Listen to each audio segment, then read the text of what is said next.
హిందూ సామ్రాజ్యం అని చెప్పుకోవడానికి ఏం లేదు. ఇంకా మళ్ళీ హిందూ ధర్మాన్ని పునరుద్ధరించడానికి హిందూ సామ్రాజ్యం ఏర్పాటైంది, మరాఠా సామ్రాజ్యం. ఓకే, ఇక్కడ మాలోజీ బోన్స్లే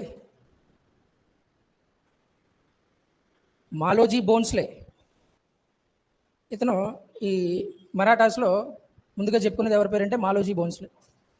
యాక్చువల్గా ఈ ప్రాంతంలో ఉన్న ప్రజలందరూ కూడా ఎక్కువ కష్టపడతారు. ఆ కష్టపడే తత్వం ఉంది కాబట్టి అలా గ్రాడ్యువల్గా ఏమైపోతారంటే యోధుల్లాగా అయిపోతారు అనమాట. ఒక వారియర్ లైక్ అలా అయిపోతారు. సో దానివల్ల ఏమైపోతుందంటే మిలిటరీలో జాయిన్ చేసుకునేదానికి ఈజీగా ఉంటుంది. అయితే మరాఠాస్కి సంబంధించి ఈ మరాఠా ప్రాంతానికి సంబంధించిన ప్రజల్ని మొట్టమొదటిసారిగా మిలిటరీలోకి జాయిన్ చేసుకున్నది ఎవరంటే బహమనీ సుల్తాన్స్. అహ్మద్నగర్, బీజాపూర్, బహమనీ సుల్తాన్లు మొట్టమొదటిసారిగా వీళ్ళు మిలిటరీలో జాయిన్ చేసుకున్నారని మాట్లాడతాం. గట్టిగా మాట్లాడితే అహ్మద్నగర్ ఒకటి, బీజాపూర్ ఒకటి. అహ్మద్నగర్, బీజాపూర్.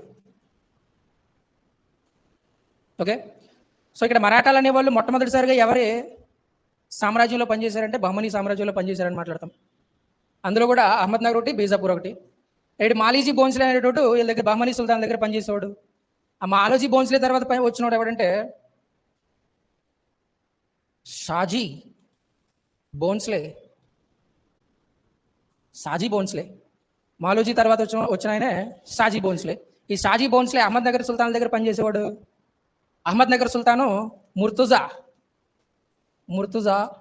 III, థర్డ్ ముర్తుజా అని పిలుస్తాం అహ్మద్నగర్ సుల్తాన్ అయినా. సో వీళ్ళ కెపాసిటీకి మెచ్చుకొని గిఫ్ట్గా ఏమి ఇచ్చాడంటే పూనా జాగిర్ని ఇస్తాడు. ఎవరికంటే షాజీ బోన్స్లేకి. Okay, Poona. Shahaji Bhonsle got Poona from Murtaza III from Ahmednagar. Okay, right, అంతా బాగానే ఉంది. సో బహమనీ సుల్తాన్స్ తర్వాత జహంగీర్. ఈ మరాఠా సంబంధించిన యోధుల్ని ఏ మొఘల్ ఎంపైర్ ఫస్ట్ టైం తన మిలిటరీలో తీసుకున్నాడంటే జహంగీర్. ఔరంగజేబ్ వచ్చేటప్పటికి వీళ్ళ దగ్గర ఆర్మీ చీఫ్ల కింద రాజ్పుట్ల కంటే మరాఠాస్ ఎక్కువ ఉంటారనమాట. ఓకే, సో తర్వాత వీళ్ళు ఇంత పెద్ద సామ్రాజ్యాల దగ్గర అధికారుల కింద రూల్ చేస్తున్నారు, అధికారుల కింద పనిచేస్తారు, సోల్జర్స్ కింద ఉంటారు, అధికారుల కింద ఉంటారు. బట్ అంత పెద్ద సామ్రాజ్యాల దగ్గర, అంత పెద్ద చక్రవర్తుల దగ్గర పనిచేసినప్పటికీ వీళ్ళకంటూ సపరేటు రాజ్యం అంటే ఏదో ఉండదు మరాఠా వాళ్ళకి. ఓకే, సో అందుకని చెప్పి ఈ మరాఠా సర్దార్లందరిలో యూనిటీ తీసుకొచ్చి మరాఠా ఈ ప్రాంతంలో ఒక పెద్ద సామ్రాజ్యాన్ని ఏర్పాటు చేశాడు ఛత్రపతి శివాజీ. ఓకే, అది పీష్వాలు వచ్చేటప్పటికి శివాజీ ఫ్యామిలీ అయిపోయిన తర్వాత పీష్వాలు పరిపాలిస్తారు మరాఠా రాజ్యాన్ని. ఆ పీష్వాలు వచ్చేటప్పటికి మరాఠా సామ్రాజ్యం అనేది బాగా విస్తరించిపోద్ది. Okay, widely expanded in Peshwas period. Right, అయితే ఇక్కడ సో మాలోజీ బోన్స్లే, షాజీ బోన్స్లే అహ్మద్నగర్ సుల్తాన్ నుంచి, ముర్తుజా నుంచి పూనా తీసుకున్నాడు. జహాంగీర్ పీరియడ్లో ఫస్ట్ టైం మరాఠా వాళ్ళు జాయిన్ అయ్యారు. ఔరంగజేబ్ పీరియడ్ వచ్చేటప్పటికి బాగా ఇదైపోయింది. సో ఇలాంటి ఫేవరబుల్ కండిషన్స్ అన్ని అడ్వాంటేజ్గా తీసుకుని ఇలాంటి మరాఠా సర్దార్స్ అందరినీ ఏకం చేసి మరాఠా ఏరియాలో సామ్రాజ్యాన్ని ఏర్పాటు చేయాలనే ఆలోచన వచ్చింది శివాజీకి. అయితే ఇలాంటి మరాఠా సామ్రాజ్యంకి ఫేవరబుల్ కండిషన్స్ ఏంటి? మరాఠా సామ్రాజ్యం ఏర్పాటు చేసుకునేదానికి ఫేవరబుల్ కండిషన్స్ ఏంటంటే ఇందాకే చెప్పుకున్న ఫస్ట్ పాయింట్ ఏంటంటే వాళ్ళు చాలా హార్డ్ వర్క్ చేస్తారు కాబట్టి గ్రాడ్యువల్గా వాళ్ళు వారియర్స్ లాగా తయారైపోయారని మాట్లాడుకుంటాం, యోధుల్లాగా తయారయ్యారని మాట్లాడుకుంటాం. So that is the first one, hard working. రెండు, ఇక్కడ స్పిరిచువల్ లీడర్స్ ఉంటారు. ఇప్పటికే భక్తి మూమెంట్ అనేది స్టార్ట్ అయ్యిద్ది అనమాట. భక్తి మూమెంట్ స్టార్ట్ అవుద్ది. ఆ భక్తి మూమెంట్లో మనకి సమర్థ రామదాస్,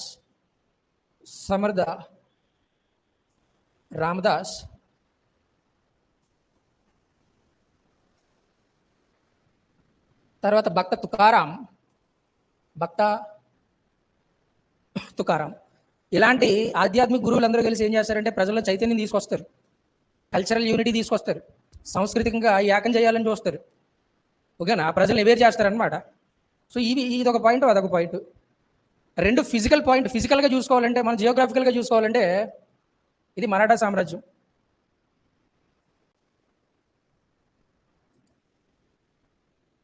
రైట్, మరాఠా సామ్రాజ్యాన్ని జియోగ్రాఫికల్గా చూడాలంటే ఉత్తరాన్నేమో వింధ్య సాత్పుర పర్వతాలు, పశ్చిమంగానేమో అరేబియా సముద్రం, దక్షిణంగానేమో దట్టమైన పశ్చిమ కనుమలు ఉంటాయి, వెస్టర్న్ ఘాట్స్ ఉంటాయి. ఇక్కడ తూర్పు వైపునేమో విశాలమైన పీఠభూమి ఉంది, ప్లాట్యూస్ ఉన్నాయి.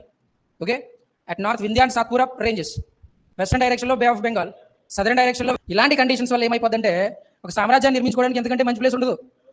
మగధ గురించి మాట్లాడుకున్నాం స్టార్టింగ్లో. మనం 16 మహాజనపదాల్లో మగధ అనేది చాలా స్ట్రాంగ్ అని మాట్లాడుకున్నాం. ఎందుకంటే చుట్టూ ఒక కన్స్ట్రక్షన్ గోడలాగా హిమాలయాలు ఉంటాయి నార్థన్ సైడ్లో, చుట్టూనేమో అడవి ప్రాంతం. ఓకే, బీభత్సమైన అడవి ఉంటుంది, ల్యాండ్ ఫెర్టిలిటీ ఉంటుంది. అడవుల్లో మనకి వార్ వెపన్స్ ఏమైనా తయారు చేసుకోవాలంటే సరిహద్దు ప్రాంతాలకు దూరంగా ఉంది, నార్త్ ఈస్టర్న్ రీజియన్కి దూరంగా ఉందని మాట్లాడుకుంటాం. సో ఇది కూడా అంతే, ఇటు సైడ్ సముద్రం ప్రాంతం. ఇది వింధ్య సాత్పూర్ పర్వతాలు దాటుకుని రావాల్సి ఉంటుంది వీళ్ళని అటాక్ చేయాలంటే. ఇటు సైడ్ ఇదంతా ఇది కూడా ఫారెస్ట్ ఏరియా మాట్లాడుకుంటాం. ఓకే, సో ఇలాంటి కండిషన్లో శివాజీకి తన కోటలు కట్టుకోవడం చాలా ఈజీ అయిపోద్ది అనమాట ఇలాంటి ఎత్తైన ప్రాంతాల్లో. ఓకే, సో మరాఠా సామ్రాజ్యాన్ని స్థాపించడానికి అనుకూలమైన కండిషన్లు ఏమంటే ఇవే. జియోగ్రాఫికల్గా కండిషన్స్ ఇవి, స్పిరిచువల్గా రామదాస్ భక్తోకరం ఉన్నాడు, అలాగే సివిల్గా చూసుకుంటే వీళ్ళందరూ చాలా హార్డ్ వర్కింగ్ అని మాట్లాడుకున్నాం. Okay, right. సో ఇలాంటి కండిషన్స్లో శివాజీ మహారాజ్ ఏం చేశారంటే మరాఠా సర్దార్ అందరినీ ఏకం చేసేసి, అంటే వీళ్ళ కెపాసిటీ ఏంటో వీళ్ళకి తెలుసు, కానీ వేరే వాళ్ళ దగ్గర పనిచేస్తున్నారు అంతే. శివాజీ ఏం ఆలోచిస్తాడంటే మనమే కొత్త సామ్రాజ్యాన్ని స్థాపించుకోవాలా, అప్పటికే ఇస్లాం అది ఇండియాలో భయంకరంగా అయిపోద్ది. డెక్కన్ ఏరియాలో బహ్మనీ సుల్తాన్స్, పైనేమో ఔరంగజేబ్ ఉంటాడు. ఓకే, ఇంచుమించు ఇండియా ఇస్లాంలోకి మారినంత పని అయింది అక్కడ. సో ఇలాంటి పీరియడ్లో ఏమైపోద్ది అంటే ఇక్కడ శివాజీ గురించి చూద్దాం ఒకసారి.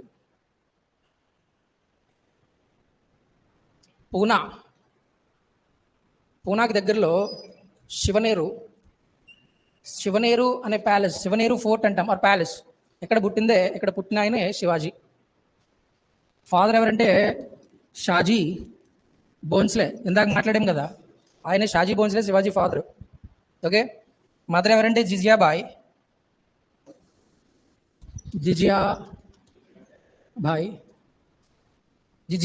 సాజీ బోన్స్లే. ఈ సాజీ బోన్స్లే అనేవాడు సిసోడియా క్లాన్కి సంబంధించినవాడు అనమాట. సిసోడియా ఆల్రెడీ ఎక్కడో మాట్లాడాం సిసోడియా గురించి. సిసోడియా వంశానికి సంబంధించిన ఆయన అయితే, జిజియాబాయ్ ఏమో యాదవ్స్కి సంబంధించిన లేడీ అనమాట, యాదవ్స్. సో ఇలా వీళ్ళిద్దరికే పుట్టిన కుమారుడు ఎవడంటే శివాజీ మహారాజ్. Okay, right. ఇక్కడ షాజీ బోన్స్లో ఏం చేస్తాడంటే అహ్మద్ నగర్ బహ్మనీ సుల్తాన్స్ దగ్గర చేస్తున్నాడని చెప్పుకున్నాం, ఆఫీసర్ కింద చేస్తున్నారని చెప్పుకున్నాం వాళ్ళ సామ్రాజ్యంలో. అయితే ఆ రాజ్యం పనిలో ఉండి షాజీ బోన్స్లో ఎక్కువగా శివాజీతో ఉండడం జరగదు. ఎవరన్నా అంతే, షాజీ బోన్స్లోనే కాదు, చంద్రబాబు నాయుడు అయినా సరే వాళ్ళ లోకేష్ దగ్గర ఉండడు చిన్నప్పుడు. ఓకే, పెద్ద ఎన్టీఆర్ని కూడా వాళ్ళ అబ్బాయిలు ఎప్పుడెప్పుడో చూసేవారంట. బాలకృష్ణ పెళ్ళికి కూడా వెళ్ళలేదు ఎవరు, పెద్ద ఎన్టీఆర్ ఎలక్షన్ క్యాంపెయిన్లో ఉంటాడు అప్పుడు. ఓకే, ఇలాంటి లీడర్లు అందరూ కూడా పెద్ద లీడర్లు అందరూ కూడా ఫ్యామిలీకి ఎక్కువ టైం ఇవ్వరు. రైట్, ఈ షాజీ బోన్స్లో ఇలాంటి అడ్మినిస్ట్రేషన్ ఇందులో ఉండిపోతే జిజియాబాయ్ ఏం చేసిందంటే ఇక్కడ శివాజీకి చిన్నప్పటి నుంచే పురాణాస్ కానీ మన వేదాలు కానీ హిందూ ధర్మం గురించి కానీ అన్నిటి గురించి చెప్తుంది. సో అప్పటి నుంచే శివాజీకి బాడీలో నరాల్లో జీర్ణించిపోతుంది హిందూ ధర్మం కోసం. హిందూ ధర్మాన్ని ఎలాగన్నా మళ్ళీ పునరుద్ధరించాలనే ఉద్దేశం మీద చిన్నప్పటి నుంచి అవే వింటూ పెరుగుతుంటాడు. పెద్దయ్య కూడా అదే మైండ్లోకి వచ్చింది. అదే టార్గెట్తో, అదే లక్ష్యంతో ఇండియాలో మళ్ళీ హిందూ మతాన్ని పునరుద్ధరించాలనే ఈ మరాఠా సామ్రాజ్యాన్ని ఏర్పాటు చేశాడు. ఓకే, అయితే ఒకటే ఇక్కడ శివాజీకి ఇలా హిందూ ధర్మం గురించి ఇన్ఫ్లుయెన్స్ అవడానికి ఒక కారణం ఏంటంటే జిజియాబాయ్ తల్లి.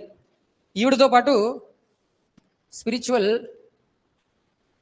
టీచర్, శివాజీకి ఇద్దరు టీచర్లను మాట్లాడుకుంటాం. ఒకరేమో పొలిటికల్ టీచర్ అంటాం, రాజకీయ గురువు అంటాం. ఇంకొక ఎవరంటే స్పిరిచువల్ టీచర్, ఆధ్యాత్మిక గురువు అంటాం. ఈ స్పిరిచువల్ టీచర్ ఎవరంటే సమర్థ రామదాస్. సో ఈ రామదాస్ కానీ జిజియాబాయ్ కానీ శివాజీకి చెప్పిన మన భారతదేశం గొప్పదనం వల్ల ఏమైపోద్దంటే బాగా ఆవలింపు చేసుకుంటాడు అనమాట. Okay, then so spiritual teacher Samartha Ramdas అయితే పొలిటికల్ టీచర్ ఎవరంటే దీనికి పొలిటికల్ టీచర్ దాదాబాయ్ దాదాబాయి కొండదేవ్. దాదాబాయి కొండదేవ్ అంటాం అనమాట. పొలిటికల్ టీచర్, యుద్ధ గురువు అని కూడా పిలుస్తాం ఇతన్నే. గెరిల్లా వార్ఫేర్ నేర్చుకుంటాడు ఇతని దగ్గరే. గెరిల్లా వార్ టెక్నిక్ ఉంది కదా, ఆ గెరిల్లా వార్ టెక్నిక్ వాడతారు. ఇతనే కనిపెట్ల, ఇంతకు ముందు నుంచి ఉంటుంది. తర్వాత అల్లూరి సీతారామరాజు కూడా వాడతాడు దాన్ని. ఓకే, సో ఇక్కడ స్పిరిచువల్ టీచర్ సమర్థ రామదాసు, పొలిటికల్ టీచర్ ఎవరంటే దాదాబాయి కొండదేవు, ఈ జిజియాబాయి, వీళ్ళందరి వల్ల ఏమైపోతాడంటే శివాజీ బాగా ఇన్ఫ్లుయెన్స్ అయిపోతాడు అనమాట. ఇక్కడ తుల్జా భవానీ, తుల్జా భవానీ అంటాం. శివాజీ మహారాజ్ ఎక్కువగా భవానీ మాతను పూజిస్తాడు, అందుకే యుద్ధానికి వెళ్ళేటప్పుడు భవానీ అంటారు. చావా సినిమాలో ఎక్కువగా ఇదే పేరు అని పడుతుంది మనకి, జై భవానీ. సో ఎందుకంటే తుల్జా భవానీని పూజిస్తాడు ఎక్కువగా శివాజీ. ఓకే, నెక్స్ట్ ఇతని స్వర్డ్, శివాజీ ఖడ్గం పేరు ఏమని పిలుస్తామంటే చంద్రహాస్. చంద్రహాస్, చంద్రహాస్ అంటాం ఇతని ఖడ్గాన్ని. ఇతని దగ్గర కొన్ని గుర్రాలు ఉంటాయి, శివాజీ హార్స్. ఒక 7 గుర్రాల వరకు వాడతాడు. అందులో మనం మేజర్గా చెప్పుకునేది ఏదంటే కళ్యాణి, కళ్యాణి, మోతి, విశ్వాస్, కృష్ణ. సో ఈయన ఎక్కువగా వాడిన గుర్రాల పేర్లు ఇవి, Kalyani, Moti, Vishwas and Krishna. Okay, so శివాజీకి సంబంధించి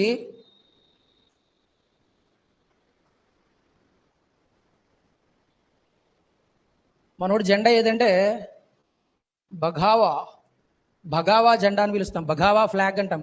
కాషాయం ఫ్లాగ్ ఉంటుంది కదా, అదే బఘావా ఫ్లాగ్. ఓకే, కాషాయం జెండా అనమాట.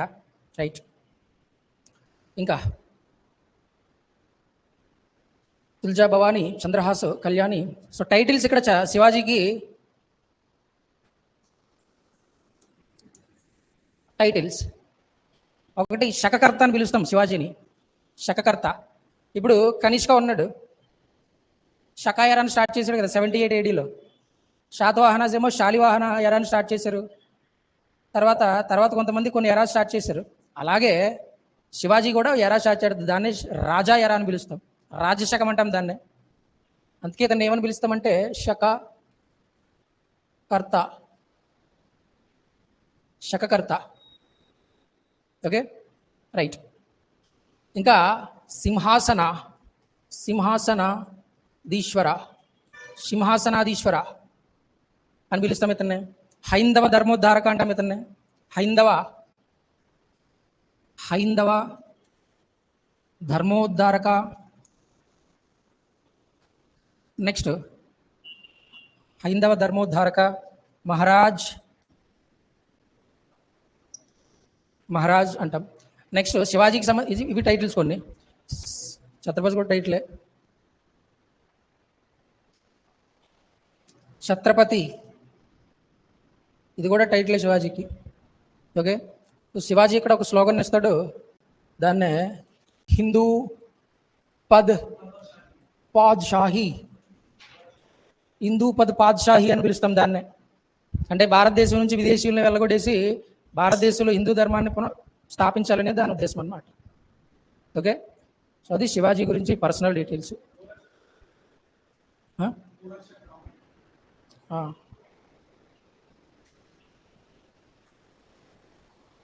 At the age of 10 years, శివాజీకి 10 సంవత్సరాలు వచ్చేటప్పటికే శివాజీకి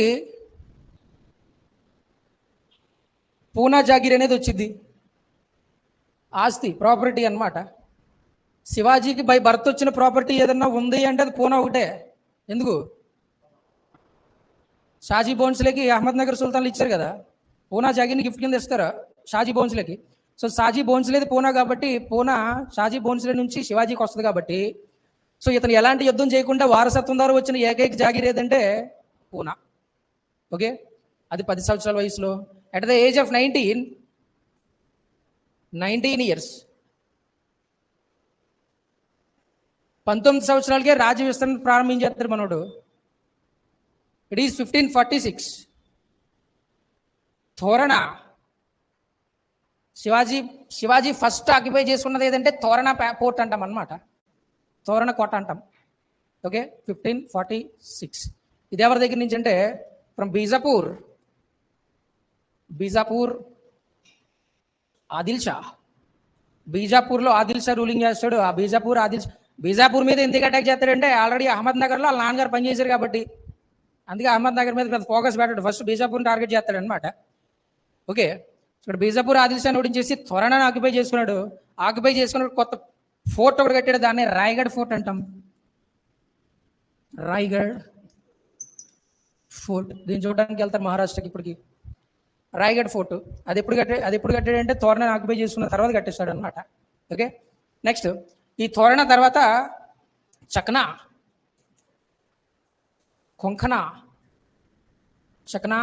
కొంకణ, సింహగఢ్ దీన్ని లయన్స్ ఫోర్ట్ అంటాం. దీన్నే సింహగఢ్ అంటారు అనమాట. ఓకే, తర్వాత ఇవైపోయిన తర్వాత జావలి అనే ఏరియా మీద అటాక్ చేస్తాడు అనమాట. ఈ జావలి ఏరియా ఎవరి అండర్లో ఉంటుందంటే బీజాపూర్ సుల్తాన్ అండర్లో ఉంటుంది. ఓకే, బీజాపూర్ సుల్తాన్ అండర్లో రామచంద్ర మోరే అంటాం అతన్నే. ఈ రామచంద్ర మోరే అనే వాడిని ఓడించేసి జావలి అనే ఏరియాని ఆక్యుపై చేసుకుని ఇక్కడ ఒక ప్యాలెస్ కడతాడు, ఇక్కడ ఒక ఫోర్ట్ కడతాడు. దాన్ని ఏమని పిలుస్తామంటే ప్రతాప్గఢ్ ప్యాలెస్ అని పిలుస్తాం అనమాట. ఓకే, సో తోరణాన్ని ఆక్యుపై చేసి రాయగఢ్ ప్యాలెస్ని కట్టించాడు అక్కడ. తర్వాత చకనా, కొంకణ, సింహగఢ్ ఇలాంటి ప్రాంతాలను ఆక్యుపై చేస్తున్నాడు. తర్వాత రామచంద్ర మోరే నుంచి జావలిని ఆక్యుపై చేసుకుని ప్రతాప్గఢ్ అనే ప్యాలెస్ ఫోర్ట్ని కట్టించాడని మాట్లాడుకుంటాం. ఓకే, సో ఇప్పుడు బీజాపూర్ సుల్తాన్ Adil Shah two. Okay, so Shivaji Maharaj ఇలా అన్నట్లని ఆక్యుపై చేసుకుంటూ వచ్చేదనని చెప్పి అళ్ళిపోయి బీజాపూర్ సుల్తాన్ ఏం చేస్తాడంటే, ఈ సుల్తాన్ దగ్గర ఒక రైట్ హ్యాండ్ ఉంటాడు, కట్టప్ప కంట మంచి యోధుడు అనమాట.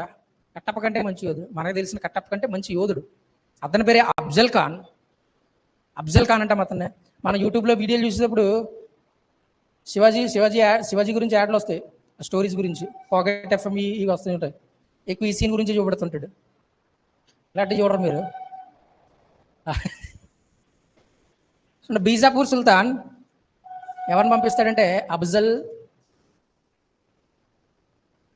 అఫ్జల్ ఖాన్ 8 అడుగులు ఎత్తు ఉంటాడు, దగ్గరగా 160 కేజీలు ఉంటాడు. ఎంత ఉంటాడు? శివాజీ ఇలా చూస్తాడు అండి, ఇలా చూస్తాడు. సో అఫ్జల్ ఖాన్ని ఒక 1000 మంది మిలిటరీని పంపించినాడు ఎవడంటే ఈ ఆదిల్ షా. ఓకే, శివాజీ కూడా రెడీగా ఉన్నాడు.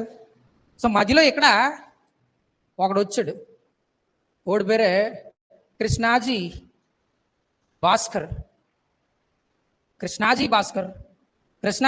ఏం చేస్తాడంటే ఇక్కడ అఫ్జల్ ఖాన్ కృష్ణాజీ భాస్కర్కి ఏం చెప్తాడంటే శివాజీతో మీటింగ్ అరేంజ్ అయ్యి యుద్ధం కట్టేందుకు, కొట్టుకోవడం కట్టేందుకు అని చెప్పి మీటింగ్ అరేంజ్ చేయమంటాడు.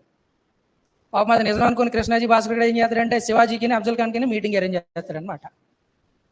భాస్కర్ శివాజీ దగ్గరికి వెళ్ళి మనోడు మీటింగ్ అన్నాడు, చూద్దాం దా అని చెప్పి ఒకసారి అడిగితే శివాజీ కూడా ఓకే చెప్తాడు అనమాట. రైట్, ఇక్కడ అఫ్జల్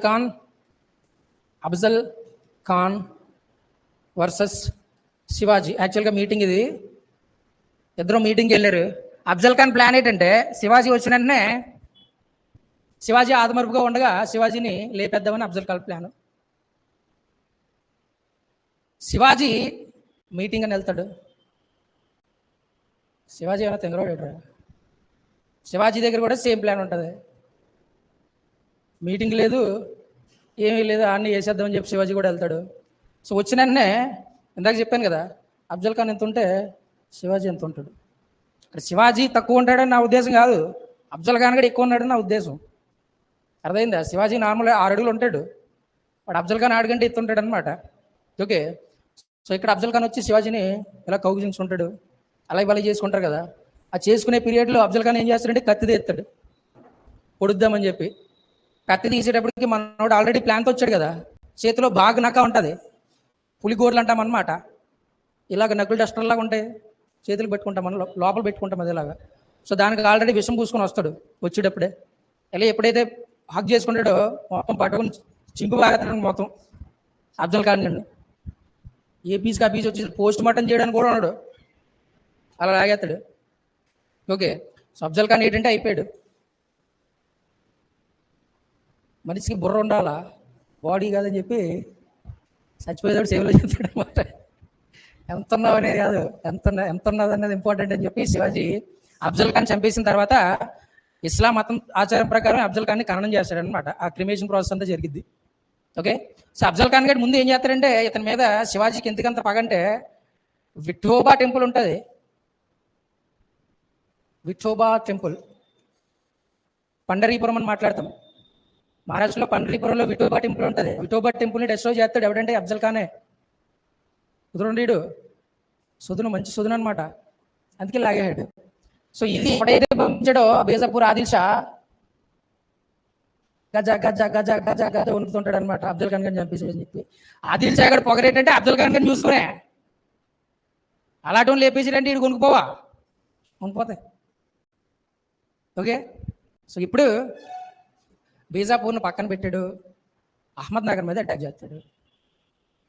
ఇప్పుడు బీజాపూర్ సుల్తాన్ ఏం చేస్తాడంటే ఈ దగ్గర ఎవడో లేడు పంపడానికి, ఇంకా ఈడెళ్ళాలా, ఈడెళ్తే ఇల్లు అన్నీ చేస్తాడు, ఇంకా అంత మీటింగ్ కూడా ఉండదు. ఓకే, ఇప్పుడు ఏం చేస్తారంటే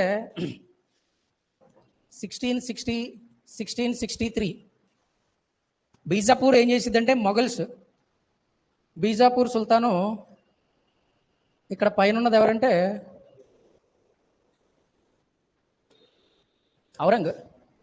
ఔరంగజేబ్. బీజాపూర్ ఔరంగజేబ్ హెల్ప్ తీసుకుంటుంది వెళ్ళి మొఘల్ సామ్రాజ్యం. అప్పటికే ఆల్మోస్ట్ మొఘల్స్లో మెర్జ్ అయిపోయారని మాట్లాడుకున్నాం బహ్మనీస్ కదా.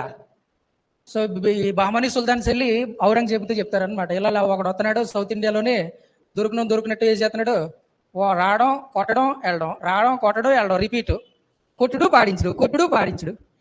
ఒక మాటలో చెప్పాలంటే ఇన్ని మాటలు చెప్పి ఒక మాట ఇట్రా పెద్ద కొట్టుడు కొడుతున్నాడు అనమాట అని చెప్పి బీజాపూర్ సుల్తాన్ ఔరంగజేబ్ చెప్తాడు. ఔరంగు బీజాపూర్ ఇద్దరు కలిసి 1663 మధ్యలో శివాజీ మీద చాలాసార్లు అటాక్ చేస్తారనమాట. ఈ అటాక్స్లో కొంచెం ఇబ్బంది పడతాడు శివాజీ. సో తర్వాత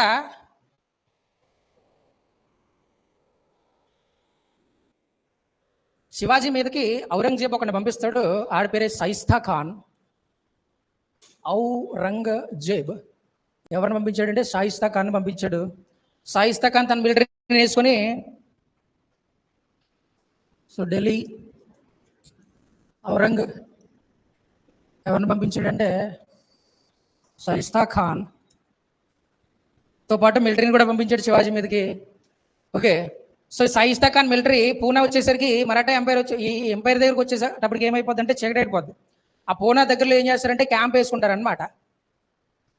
ఈ షాయిస్తా ఖాన్ మిలిటరీ అందరూ క్యాంప్ వేసుకుంటారు. ఈ షాయిస్తా ఖాన్తో పాటు ఇతను కొడుకుంటాడు, ఆడి పేరు అబ్దుల్ ఫతా అని పిలుస్తాం వాడిని. సో 60 నుంచి 63 వరకు 30 తిప్పలు పెట్టారు శివాజీని. దానివల్ల ఏం చేస్తాడంటే ఎప్పుడైతే ఇక్కడ క్యాంప్స్ వేసుకున్నారో ఒక్కసారిగా స్పార్క్ అటాక్ చేస్తాడనమాట మనోడు. మెరుపు దాడి, గెరిల్లా వారి పేరు దాక్కుని కోడితే మళ్ళీ అబ్దుల్ ఫతాడు చచ్చిపోతాడు. ఓకేనా, మొత్తం చిందరవందరూ చేసి పారేస్తాడు. షాయిస్తా ఖాన్ ఏదైతే మిలిటరీని వేసుకొచ్చాడో మొత్తం చెల్లాచెదరు అయిపోతారు వాళ్ళందరూ. అబ్దుల్ ఫతా ఖాన్ వేసేస్తాడు. షాయిస్తా ఖాన్కి ఏమో ఒక ఫింగర్ పోద్ది, ఏళ్ళు తీసేస్తాడు ఇడికి. ఆ తీసేసి నీళ్ళు పట్టుకుని ఔరంగజేబ్ దగ్గరికి వెళ్తాడు అనమాట. నువ్వు బాగానే ఉన్నావు ఇక్కడ, నాకు తీసేడాడని చెప్పి ఔరంగజేబ్తో చెప్తాడు. సో షాయిస్తా ఖాన్ ఇక్కడ రివాల్ట్ అనేది పని అవ్వలేదు. ఓకే, సో అలాగే ఔరంగజేబ్ ఎవరినైతే పంపాడో వాడిని తిప్పి మళ్ళీ పంపించాడు. మళ్ళీ ఇతని పని ఇతుందే. ఇదంతా జరిగింది 1663. In 1664 he attacked సూరత్ ఎవరి దాంట్లో ఉంటుందంటే మొఘల్ స్వాధీనంలో ఉంటుంది. ఇది సూరత్ మీద అటాక్ చేసి he looted 1 crore rupees, ₹1,00,00,000 దోచుకెళ్ళిపోతారు అక్కడి నుంచి సూరత్ మీద అటాక్ చేసి. శివాజీ ఫస్ట్ టైం సూరత్ మీద ఎప్పుడు అటాక్ చేశారంటే 1664లో అటాక్ చేస్తాడు. ఓకే, ఇది అయిపోయిన తర్వాత ఇక్కడ ఇక్కడ జింజి అనే ఏరియా ఉంటుంది, ఇక్కడ వేలూరు అనే ఏరియా ఉంటుంది. జింజి, వేలూరు, ఈ రెండు ఏరియాస్ని కూడా ఆక్యుపై చేసుకుంటాడు శివాజీ. ఎవరు హెల్ప్తో అంటే గోల్కొండ సుల్తాన్. లాస్ట్ గోల్కొండ సుల్తాన్ ఎవడరా? అబుల్ హసన్ తానీషా. అబుల్ హసన్ తానీషా అంటాం అతన్నే. సో అబుల్ హసన్ తానీషాకి జింజి, వేలూరు ఇన్వైట్ చేయడానికి వెళ్తున్నాను, నువ్వు కానొస్తే నీకు అక్కడ దోచుకున్న డబ్బులు నీకు కొనిస్తానని చెప్పి వస్తాడు. విక్రమార్కుడు సినిమాలో రాత్రి జగడు బ్రహ్మానందం గడి వెళ్తారు జింజి, వేలూరు. అరగుండి ఆడగొడితే అరగుండి కూడా అక్కడ కొట్టేసి వచ్చిన డబ్బులు పంచుకుంటారు. వచ్చాక శివాజీ లెక్కలేస్తాడు అనమాట. సగం గుండెలు నువ్వు కొడితే సగం గుండెలు నేను కొట్టాను కాబట్టి నీకు సగం నాకు సగం, ఆ సగం ఎలాగ ఇచ్చా అంటాడు మళ్ళీ తానిసే దగ్గర నుంచి. నేను ఆల్రెడీ సగం గుండెలు కూడా వేసిన తర్వాత నువ్వు వచ్చావు కాబట్టి మళ్ళీ నీకు సగం నాకు సగం, ఇందులో సగం తీసేసుకుంటాడు. మళ్ళీ డబ్బులు నీకు ఎందుకు కొడిసి పెట్టుకోలేవు అని చెప్పి మళ్ళీ తీసుకుంటాడు. మొత్తం మీద జింజి, వేలూరు ఆక్యుపై చేసి తానిషా హెల్ప్ తీసుకుని తానిషాకి ఏమి ఇవ్వడం. అది పాయింట్ అక్కడ. ఓకే, సో ఇలాగా సూరత్, జింజి, వేలూరు, జావలి, అహ్మద్నగర్, సింహగఢ్, ప్రతాప్గఢ్, చకనా, కొంకణ, తోరణ ఇవన్నీ ఆక్యుపై చేస్తున్నాడు. It is 1665. మొఘల్స్ తరపు నుంచి రాజా జైసింగ్ వస్తాడు. ఈ రాజా జైసింగ్ అనేటోడు శివాజీని ఓడించేస్తాడు. రాజా జైసింగ్ డిఫీటెడ్ శివాజీ ఇన్ 1665. వీళ్ళిద్దరూ ఓడిపోయిన తర్వాత, శివాజీ ఓడిపోయిన తర్వాత రాజా జైసింగ్తో ఒక అగ్రిమెంట్ చేసుకుంటాడు అనమాట. దాన్ని పురందర్ అగ్రిమెంట్ అంటాం, ట్రీటీ ఆఫ్ పురందర్ అంటాం దాన్నే. పురందర్ ట్రీటీ ఎప్పుడు జరిగిందంటే 1665లో జరిగింది. ఎవరెవరికి మధ్య జరిగిందంటే between Raja Jaisingh and Shivaji. Okay, so ఈ పురందర్ ట్రీటీలో ఫస్ట్ రూల్ ఏంటంటే ఈ మొఘల్స్కి సంబంధించిన 35 ప్యాలెస్లు 35 కోట్లు ఆక్యుపై చేసుకుంటాడు. ఎవరంటే శివాజీ. ఆ 35 వాటిల్లో 23 తిరిగి ఇచ్చేయాలి మాకు. ఎవరికంటే మొఘల్స్కి. శివాజీ కొడుకు సంభాజీ ఉంటాడు. సంభాజీ ఈ మొఘల్స్ ఆధీనంలో మన్సబ్దార్గా పనిచేయాలా, రెండో పాయింట్. మూడోది ఏదంటే శివాజీ, సంభాజీ ఇద్దరు కలిసి మొఘల్ దర్బార్గా వచ్చి ఒకసారి ఔరంగజేబు గారిని దర్శించుకోవాలా, ప్రోటోకాల్ అనమాట. సో ఫస్ట్ పాయింట్ ఏంటంటే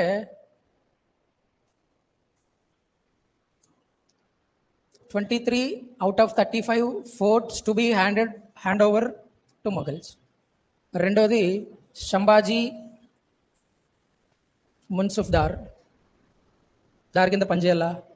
మూడోది Shivaji has to visit Mughal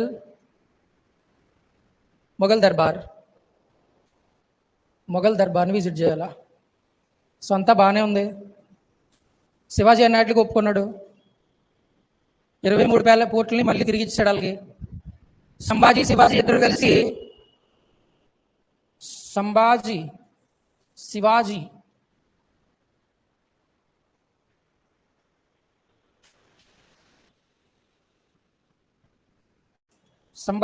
ఇద్దరు కలిసి ఏం చేస్తారంటే ఢిల్లీకి వెళ్తారు.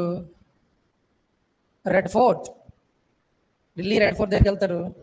వెళ్ళిన తర్వాత కూర్చుంటారు ఇద్దరు, శివాజీ అండ్ సంభాజీ. శివాజీ డక్కన్ సుల్తాన్లందరికీ పోయించాడు ఆల్రెడీ. అక్కడ నార్త్లో ఆల్మోస్ట్ ఎస్టాబ్లిష్ అయినంత పని చేశాడు. ఓకే, అలాంటి శివాజీని మొఘల్ దర్బార్లో ఎవడు పట్టించుకోరు, కావాలని పట్టించుకోరు. ఔరంగజేబ్ ప్లాన్ ఇదంతా. ఓకే, శివాజీ, సంభాజీ కూర్చున్నారు. ఔరంగజేబ్ వీళ్ళు పట్టించుకుంటలేదు. చూశాడు మనవాడికి టచ్ అయిపోయి ఇంకా నానా బూతులు తిడతాడు ఔరంగజేబు గారిని. బూతులు పోటీ పెడితే ఫస్ట్ వస్తాడు, అలా తిడతాడు ఔరంగజేబ్. సో ఔరంగజేబ్ ప్లాన్ ఏంటంటే అదే, శివాజీని రెచ్చగొట్టాలా. శివాజీ ఔరంగజేబ్ని ఏదోటి అంటాడు. దర్బార్లో ఇలాగా చక్రవర్తిని ఎవడన్నా ఏమన్నాడంటే అది రాజద్రోహం, అది మూసేచ్చు ఈజీగా. సో అలా రెచ్చగొట్టి శివాజీని, సంభాజీని ఇద్దరిని ఆగ్రా జైల్లో వేసాడు.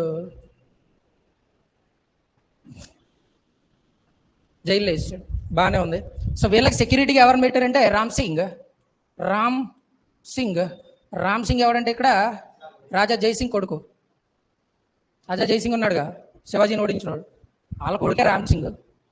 సో ఇక్కడ ఏమైపోయిందంటే శివాజీ ఇప్పుడు బ్లాక్ అయిపోయాడు, అనవసరంగా వచ్చాడు, రాజా జైసింగ్ మాటలు నమ్మేసి అనవసరంగా వచ్చాడు. ఇప్పుడు రాజా జైసింగ్ ఫీల్ అవుతాడు, ఔరంగజేబు గారికి అనవసరంగా మీటింగ్ పెట్టించానని చెప్పి. పొరపాటున శివాజీ గారిని తప్పించుకోవడానికి మాట్లాడిపోతుంది మనకని చెప్తాడు, ముందే చెప్తాడు రాజా జైసింగ్ ఔరంగజేబుతోటి. మనకి ఎలకొద్దురా బాబు అని చెప్తాడు ముందే. కానీ ఈ పని ఏంటంటే అదే ఏడిది ఎలకడం కొట్టించుకోవడం ఇటు పని. శివాజీ లాంటి లేకపోయాడు అనుకోండి, అవతలోడికి చిత్రహింసలు పెడతాడు. అంత కెపాసిటీ లేకపోతే కనుక శివాజీ లాంటి అనుకోండి ఇటు వణికిపోతాయి. ఓకే, సో ఇక్కడ దేవుడు అనేవాడు ఉంటాడు, మంచోళ్ళ తరపునే ఉంటాడు, కానీ లేట్గా ఉంటాడు అనమాట. లేట్ అయిపోద్ది బాగా. దేవుడు మంచోళ్ళ తరపున ఉంటాడు, లేట్ అవుతుంది బాగా. ఓకే, సో ఇక్కడ శివాజీ సంభాజీ ఇద్దరు కూడా ప్రజల్లో ఉన్నారు. రామ్ సింగ్ వీళ్ళకి సెక్యూరిటీగా ఉన్నాడు. రోషనారా, జహనారా, గౌరా, నేను ముగ్గురు పేర్లు చెప్పుకున్నాను. Dad little princess, mom's little princess, call me బీభత్సమైన ప్రిన్సెస్ అని ముగ్గురు పేర్లు చెప్పుకున్నాం కదా. ఆ ముగ్గురులో ఒకరు ఎవరంటే జహనారా. ఓకే, చూడండి ఇక్కడ ఔరంగజేబు రోషనారా, జహనారా, గౌరా, దారషుకో, షుజా, మురాద్, ఔరంగజేబ్ వీళ్ళందరూ షాజహాన్ కొడుకులు కదా, కూతుర్లు కదా. ఔరంగజేబ్ ఏం చేశాడంటే షాజహాన్ని చంపేశాడు, జైల్లో పెట్టించి. దారషుకోని చంపేశాడు, అంటే జహనారా వాళ్ళ అన్నయ్యని చంపేశాడు, వాళ్ళ నాన్న కూడా చంపేశాడు. ఇలా ఫ్యామిలీని చంపి చక్రవర్తి అయ్యాడు ఔరంగజేబు. ఔరంగజేబు కొట్టి కూడా ఎవడన్నా వస్తాడని చూస్తుంది రోషనారా, వచ్చాడు శివాజీ. సో శివాజీకి హెల్ప్ చేసింది ఎవరంటే రోషనారా, జహనారా దేవుడి. ఓకే, సో శివాజీ ఒక రిక్వెస్ట్ పెడతాడు అనమాట. ఏంటంటే నేను భవానీని పూజిస్తాను, నాకు చాలా రోజులు అయిపోయింది, అరేంజ్మెంట్ చేయండి పూజ చేసుకోవడానికి అని చెప్పి రిక్వెస్ట్ చేస్తాడు అనమాట. రిక్వెస్ట్ చేస్తే ఈ పూజకి ఏం కావాలంటే పువ్వులు ఇవన్నీ కావాలి, పెద్ద పెద్ద బొట్టలతో తీసుకెళ్తారు కదా. మర్యాద రామన్ సినిమాలో సునీల్ గడ్ దూరేస్తాడు బొట్టలోకి, అలాంటి బొట్టల్లోకి. సో ఇవన్నీ సర్దింతాడు. ఈ ప్లాన్ అంతా ఎవరిదంటే జహనారద్ అనమాట. ఓకే, ఆ పువ్వులు తీసుకెళ్లి బొట్టల్లో ఒక దాంట్లో సంభాజీ, ఒక దాంట్లో శివాజీని సర్దేద్ది. అక్కడ ఉన్న పనులు ఉంటారు కదా, మెళ్ళలోంచి ఒక దండలాగా ఇచ్చారనుకోండి పనులకి, మూసుకొని కూర్చుంటారు మూలనే కదా. ఎంత విలువ ఉంటుందో మెళ్ళలో దండ, ఒక దండ దస్తాలు ఇచ్చితే ఒక దండ ఇచ్చేసి సైలెంట్ చేసేద్దాన్ని. సో అలాగా శివాజీ అండ్ సంభాజీ బయటకు వచ్చేస్తారు. విత్ హెల్ప్ ఆఫ్ జహనారా వచ్చారు. ఈ విషయం ఈడికి తెలుస్తుంది. ఎవడకంటే ఈడికి నేను చెప్పాను, నేను అప్పుడే చెప్పాను, ఆడుగాన బయటికి వెళ్ళాడా షివరింగ్ అయిపోతుందని చెప్పాను, బఫరింగ్ వచ్చేది మనకని చెప్పాడా. వీళ్ళకి బఫరింగ్ వచ్చేలాగా ఏం చేస్తాడంటే మళ్ళీ 23 ఫోటోలు తీసుకున్నాడు కదా, మళ్ళీ వాటిని మళ్ళీ తిరిగి ఆక్యుపై చేసుకోవడం స్టార్ట్ చేస్తాడు. కళ్యాణి గుర్రం చెప్తాడు, చంద్రహాసం తీసుకుంటాడు, వచ్చిన వాళ్ళు వచ్చినట్టు పొడి చేస్తాడు, వేసేస్తాడు, తీసేస్తుంటాడు. 23 ప్యాలెస్లు మళ్ళీ ఆక్యుపై చేసుకుంటాడు. ఇన్ 1670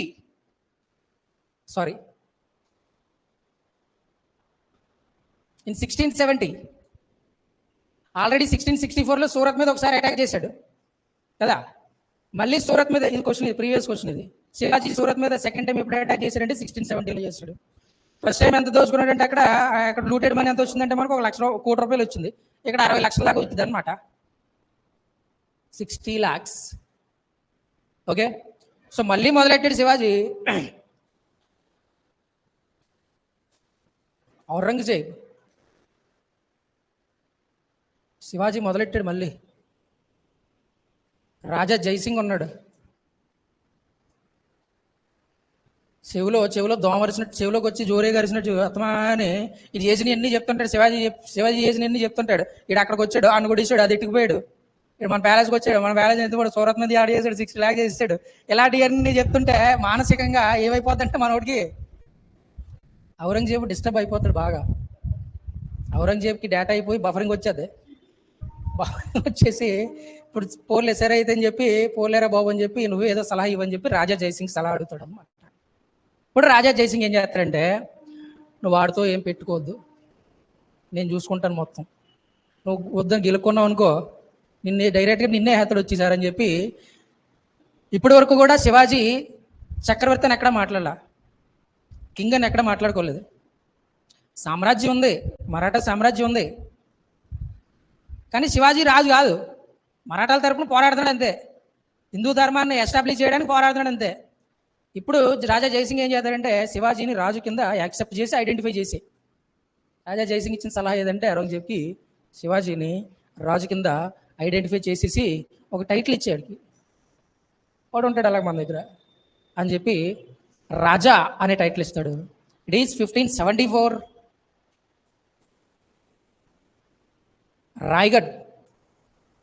రాయ్గఢ్ ఫోర్ట్, రాయ్గఢ్ కోటలో 1574లో శివాజీకి రాజా అనే టైటిల్ ఇచ్చి పట్టాభిషేకం జరిగిద్ది అనమాట. శివాజీ పట్టాభిషేకం ఎప్పుడంటే 1674లో, 1674లో. ఓకే, సో ఇక్కడ రాయ్గఢ్ ఫోర్ట్ దగ్గర పట్టాభిషేకం అయింది. ఛత్రపతి శివాజీ మహారాజ్ హైందవ ధర్మోద్ధారక ఛత్రపతి శివాజీ మహారాజ్ రాయ్గఢ్ ప్యాలెస్లో జరిగిపోయింది. అయితే ఇక్కడ ఈ పట్టాభిషేకం చేయడానికి కోసము ఎవరి ఆధ్వర్యంలో జరుగుద్దంటే కాశీ నుంచి ఒక పండితుడు వస్తాడు. అతని పేరే ఘాగ భట్ అని పిలుస్తాం. విశ్వేశ్వర శంభు అంటాం అతన్నే, ఘాగా భట్, విశ్వేశ్వర భట్ అని పిలుస్తాం. సో కాశీ నుంచి వచ్చిన పండిట్ ఎవరంటే ఆయన బెనారస్ వారణాసి అనమాట. అక్కడి నుంచి వచ్చిన ఎవరంటే ఈ గాగభట్టు అంటాం. ఓకే, శివాజీ పట్టాభిషేకానికి ఒక బ్రిటిష్ ఆఫీసర్ ఒకడు అటెండ్ అవుతాడనమాట. అతని పేరు ఏంటంటే హెన్రీ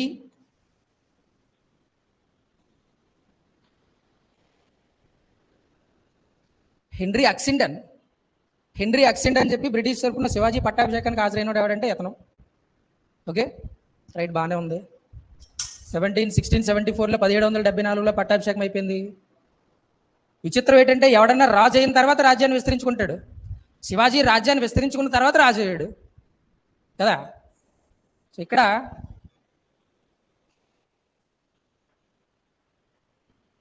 శివాజీ 1680లో చచ్చిపోతాడు. క్యాన్సర్ అనమాట శివాజీకి. క్యాన్సర్ వల్ల ఏమైపోతాడంటే శివాజీ చచ్చిపోతాడు. తర్వాత చూడండి, వీళ్ళు మరాఠాలో మొఘల్ చక్రవర్తుల్లాగే సమర్థులు. మరాఠా సర్దార్లు కూడా గొప్ప గొప్ప చక్రవర్తుల్లాగే సమర్థులే. They were capable, but their policies decline them. వాళ్ళు అనుసరించిన విధానాలు ఏవైతే ఉన్నాయో వీళ్ళని నాశనం చేస్తాయి అన్నమాట. ఓకేనా, నీకెంత కెపాసిటీ ఉన్నా సరే, నీకెంత వార్ టెక్నిక్ వచ్చినా సరే, నీ దగ్గర ఉన్న పొలిటికల్, ఎకనామికల్, రిలీజియస్ ఈ పాలసీస్ అన్ని పర్ఫెక్ట్గా అప్లై చేసినప్పుడే నీ సామ్రాజ్యం అనేది ఎక్కువ కాలం కొనసాగిద్ది కదా. అప్పుడు ఢిల్లీ సుల్తాన్లు మొఘల్ సామ్రాజ్యం అన్నన్ని సంవత్సరాలు, 100 సంవత్సరాలు పరిపాలించడానికి కారణం ఏంటంటే అదే. ఈ శాతవాహనులు కానీ, విజయనగర సామ్రాజ్యం కానీ, కాకతీయులు కానీ ఎక్కువ కాలం పరిపాలించడానికి కారణం ఏంటంటే అదే, వాళ్ళు అనుసరించిన పాలసీస్, విధానాలే.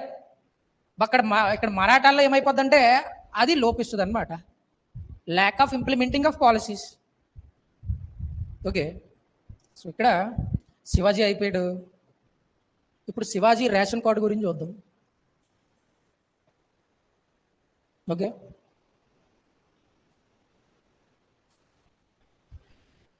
చూడండి, మనకు తెలిసిన వాళ్ళ గురించి మాట్లాడదాం. శివాజీ ఒక భార్య పేరే సాహీబాయ్ అంటాం. ఇంకొక ఆవిడ శౌర్యాభాయ్. శివాజీకి షాహీబాయికి పుట్టిన కుమారుడు ఏమిటంటే శంభాజీ.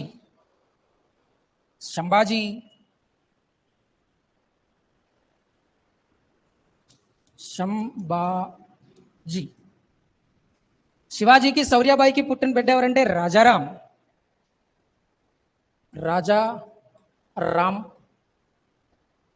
ఓకే, సో శంభాజీ భార్య ఎవరంటే యేసుభాయ్, రశ్మిక.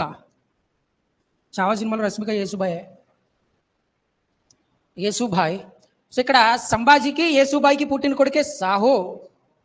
శివాజీ మహారాజ్ మనవడి పేరు షాహు మహారాజ్. ఎవరి కొడుకు అంటే సంభాజీ కొడుకు. రైట్, సాహు. ఇక్కడ రాజారాం భార్య పేరు Tarabai.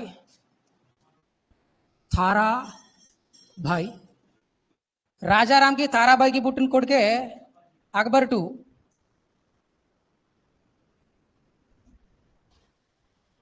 Akbar two sorry sorry sorry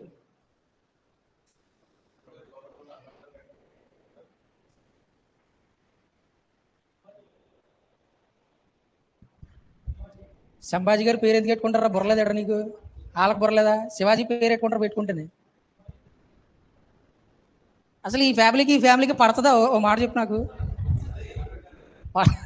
వాడి పేరు ఎందుకు పెడతారు? వీడికి పెడితే శివాజీ పేరు పెట్టుకుంటారు అనమాట. శివాజీ టూ ఎవరంటే శివాజీ ఈ రాజారాంకి తారాబాయికి పుట్టిన ఆయనే అని చెప్పుకుంటాం. సో ఇది మన ఫ్యామిలీ ట్రీ. శివాజీ షాహీబాయి శౌర్యాబాయి, షాహీబాయికి సంభాజీ, శౌర్యాబాయికి రాజారాం, సంభాజీ యేసుబాయికి సాహో, తారాబాయి అండ్ రాజారాంకి శివాజీ టూ. ఓకే,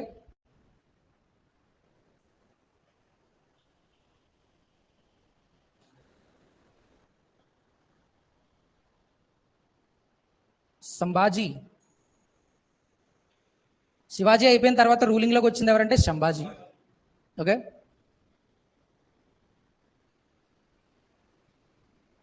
1684 నుంచి ఎస్టాబ్లిష్ అవ్వకుండా వచ్చి మొత్తం బాగానే ఉంటుంది, బాగానే చేస్తాడు. వీళ్ళ నాన్న ఏదైతే ఔరంగజేబ్కి అగెనిస్ట్గా మూమెంట్ చేస్తున్నాడో దాన్ని కంటిన్యూ చేసింది ఎవరంటే సంభాజీ. శివాజీ ఈ రివల్యూషనరీ లెగసీని కంటిన్యూ చేసింది ఎవరంటే సంభాజీయే. రాజారాం గురించి చెప్పం అసలు. ఓకే, సో ఇక్కడ సంభాజీ దగ్గర కవి కల్లాస్ చావా సినిమా చూసారా? అందులో పద్యాలు చెప్పుకుంటుంటారు ఇద్దరు. సామెతలు అంటే ఇప్పుడు కవిత్వం చెప్తుంటారు కదా. వాళ్ళ ఫ్రెండ్ ఉంటాడు, లాస్ట్లో చచ్చిపోయే ముందు కూడా కవిత్వం చెప్తుంటాడు. ఆ కవిత్వం చెప్పి ఫ్రెండ్ ఎవడంటే కవి కల్లాస్ అంటాం అతన్నే. సినిమాలో అంత పాజిటివ్గా చూపించాడు, కానీ వీడు చెప్పిన మాటలన్నీ వినే సంభాజీ రూలింగ్ అనేది ఎక్కువ కాలం ఉండదు. 1689 ఇక్కడ ఒక యుద్ధం జరుగుతుంది, దాన్ని సంగమేశ్వర్ వార్ అంటాం. సంగమేశ్వర్ వార్. ఈ వార్లో సంభాజీ తరపున కొంతమంది ఔరంగజేబ్కి అమ్ముడుపోయిన వాళ్ళు ఉంటారు. వాళ్ళు ఏం చేస్తారంటే, సంభాజీ ఈ ఇన్వేజన్లో ఉంటాడు, దండయాత్రలో ఉంటాడు. సంభాజీ ఎక్కడున్నాడో కనుక్కోవడం ఔరంగజేబ్ కష్టం, ఫోన్లు గట్లేవు కదా, గుర్రాల మీద తిరిగి కనుక్కోవాలా.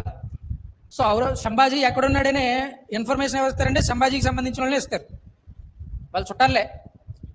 సో అప్పుడు 1689లో ఏమైపోద్దంటే ఔరంగజేబ్ మిలిటరీ ఏం చేసిద్దంటే సంభాజీని పట్టుకొని ఢిల్లీ కట్టుకెళ్ళిపోతారు. ఢిల్లీలో చిత్రహింసలు పెడతారు సంభాజీని.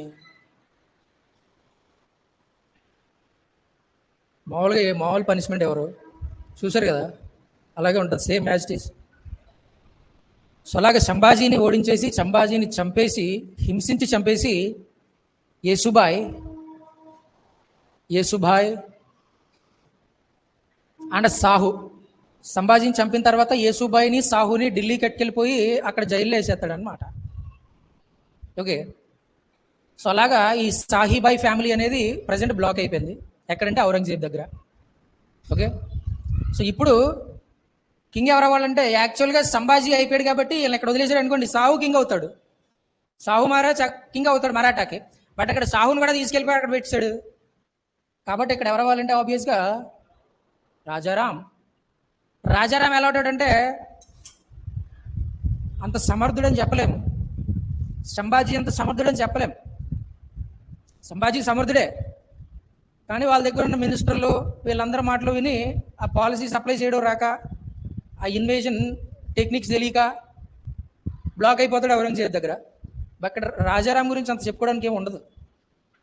మనోడు ఎలాగంటే జహాంగీర్ గురించి మాట్లాడుకున్నాం కదా, సలీం నూర్జహాన్ పెళ్లి చేసుకుని ఈ sold his kingdom to his beloved wife for a cup of wine and dish of soup.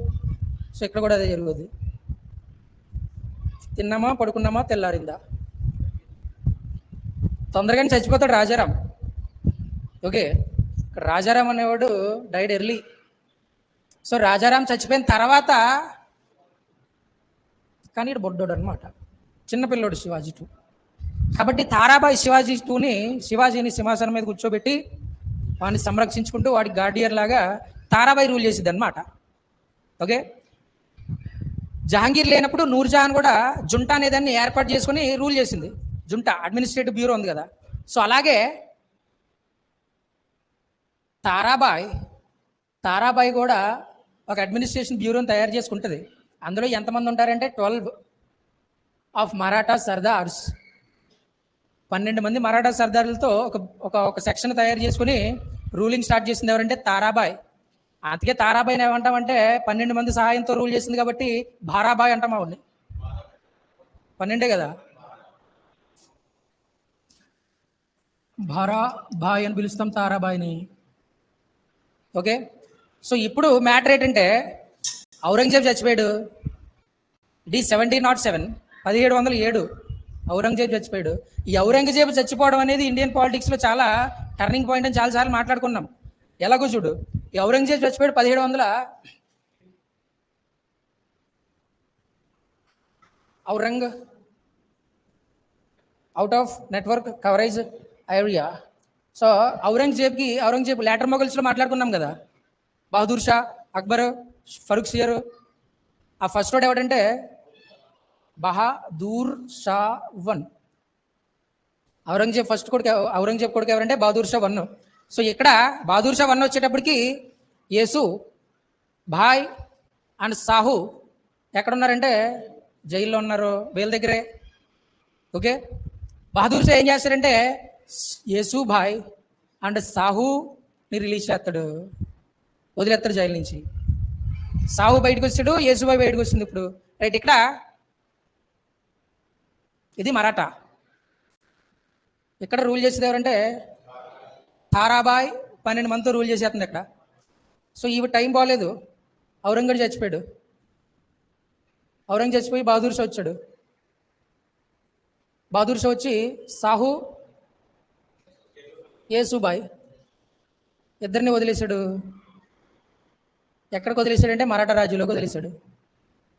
Okay. ఇప్పుడు రూల్ ప్రకారం చెప్పాలంటే మరాఠా సామ్రాజ్యానికి కింగ్ ఎవరు అవ్వాలంటే సంభాజీ తర్వాత సాహు. నిన్న అక్కడ మాట్లాడుకున్నాం. ఎక్కడంటే జహాంగీర్ నూర్జహాన్ దగ్గర మాట్లాడాం. నూర్జహాన్ ఏమో అల్లుని చేయాలని చూస్తుంది, అసఫ్ ఖాన్ ఏమో షాజహాన్ని చక్రవర్తిని చేయాలని చూస్తాడు. అప్పుడు అసఫ్ ఖాన్ ఒక రూల్ చెప్తాడు అనమాట, తండ్రి లేకపోతే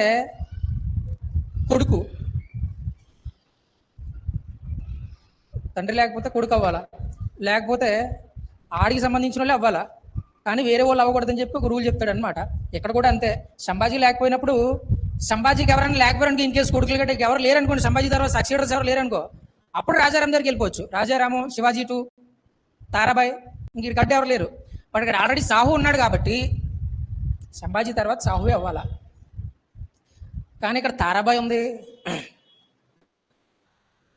తారాబాయ్ వర్సెస్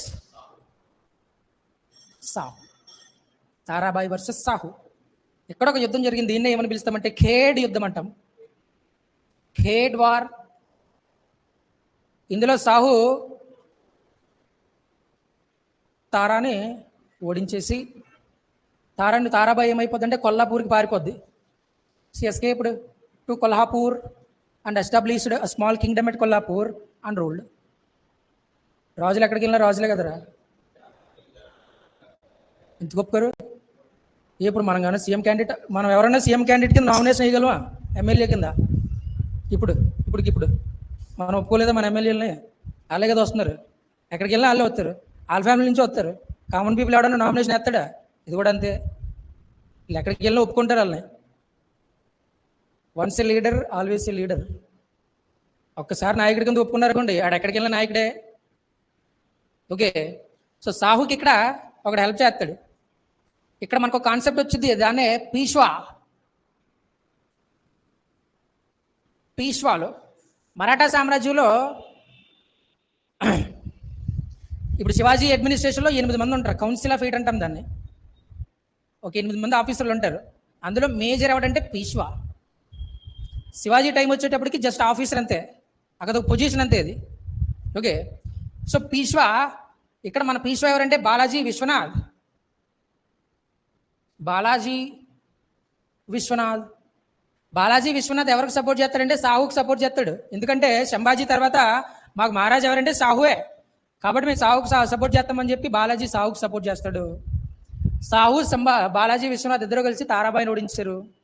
తారాబాయిని ఓడించేసి సాహుని కింగ్ చేస్తారు ఆఫ్ మరాఠాకి. సో సాహు ఇప్పుడు ఏం చేస్తాడంటే, ఇప్పటి వరకు పీష్వా అనేది జస్ట్ ఒక పోస్ట్ మాత్రమే, అదొక ఉద్యోగం మాత్రమే. ఇప్పటి నుంచి ఏం చేస్తాడంటే పీష్వా పదవిని వంశపారపర్యం చేస్తాడనమాట. అంటే ఇప్పుడు బాలాజీ విశ్వనాథ్ తర్వాత పీష్వా ఎవడంటే ఆడు కొడుకు అవుతాడు, దాని తర్వాత ఆడు కొడుకు అవుతాడు. ఇటువరకు ఎలా రిక్రూట్ చేసుకునేవారంటే, ఇప్పుడు మన కాంపిటేటివ్ ఎగ్జామ్స్ ఎలాగో రిక్రూట్మెంట్లో అలాగా కౌన్సిల్ ఆఫ్ వెయిట్కి. బట్ సాహు వచ్చిన తర్వాత ఏం చేస్తాడంటే, ఇప్పుడు బాలాజీ విశ్వనాథ్ పోతే ఆ కొడుకు బాజీరావు, బాజీరావు పోతే బాజీరావు 2, బాజీరావు 2 పోతే 3, 4, 5. పీష్వా పదవిని వారసత్వం చేసింది ఎవరంటే సాహు. ఓకే, ఎక్కడి నుంచే సాహు ఒక పక్కన మరాఠా సామ్రాజ్యాన్ని పరిపాలిస్తాడు, దానికి ప్యారలల్గా ఒక పెద్ద సామ్రాజ్యం ఏర్పాటైంది, దాన్నే పీష్వాజ్ అంటాం. ఒక పవర్ ఎస్టాబ్లిష్ అయిపోద్ది, షాహుతో పాటుగా ప్యారలల్గా ఒక పవర్ రైజ్ అవుద్ది ఇక్కడ, అదే పీష్వా పవర్ అంటాం. సో సాహు అయిపోయిన తర్వాత మనం ఎవరి గురించి మాట్లాడతామంటే పీష్వాజ్ ఎరా. ఇది శివాజీ ఫ్యామిలీకి సంబంధించిన పొలిటికల్ హిస్టరీ.